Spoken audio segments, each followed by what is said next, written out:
right now the climate is so different, and there is such a huge opportunity for us, for everybody in the industry, from all sides, attractions, hotels, tour operators, receptives, anybody who wants to deal in tourism.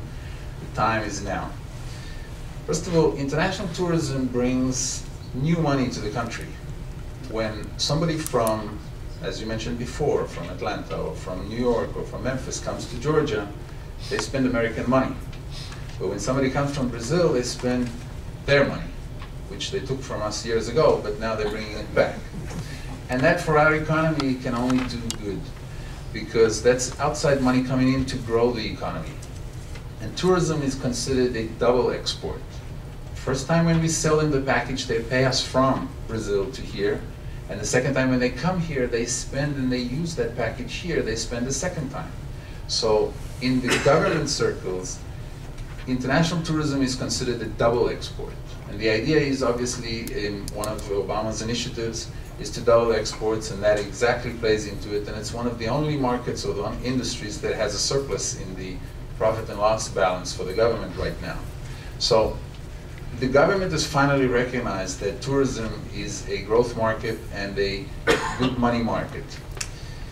Just to give you an idea, countries around the world spend millions and hundreds of millions of dollars promoting and advertising and getting people from other countries to come to their countries. Greece is bankrupt, looking to the European Union for a handout. Does anybody know what their advertising budget for tourism is for 2011? It's $50 million in a bankrupt country, because they recognize that anybody who comes into their country will pay that 50 and a lot more. Here in America, unfortunately, all the years, we've never had anything or any federal program or any coordinated effort that would make that kind of investment into tourism. And for the first time 2 years ago, I'm sure everybody's heard about the Corporation for Travel Promotion, which is now Brand USA. It's an organization that has been given a budget of $200 million, which in our opinion, unfortunately, is not enough, but it's a great start.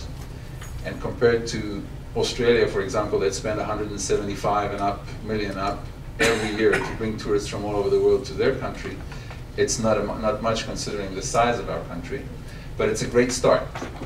And it's an opportunity where finally there is a coordinated organization or a company or any way we want to brand it that will work around the world and go out to the trade shows and tell everybody, come to America. This is worth doing. We're a good country. We're fun to visit. And in that mix, Brazil. Brazil is a huge chunk of that mix. And 2 weeks ago, 10 days ago, we all went to Orlando to see Mickey. Unfortunately, we did too. And we met with the president there when he gave his speech, the Tour and Travel Advisory Board, which is something that I had the honor to be nominated to and a part of, met with President Obama in Disney World. And there he made an executive order which was to increase the visa processing for Brazil by 40% in 2011. Not in general 40%, when you get to it, you get to it. But in 2011, a written executive order signed, 40%. 40% based on 2010 numbers is 500,000 people. That is a huge number of people.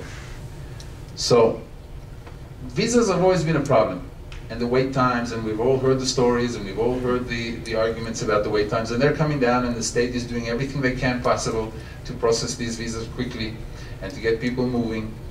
But now they've been instructed to add 40% to that.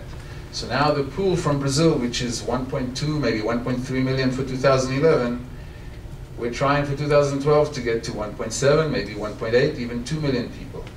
That is a lot of people. That is a lot of money, and that is a lot of tourists. And the opportunities are amazing.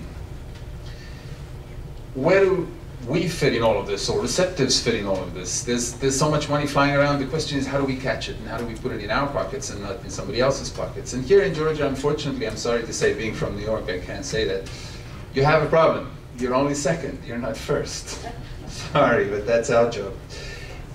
You have to, as Joseph pointed out, you have to combine yourself with a market leader, with a what we call a primary destination.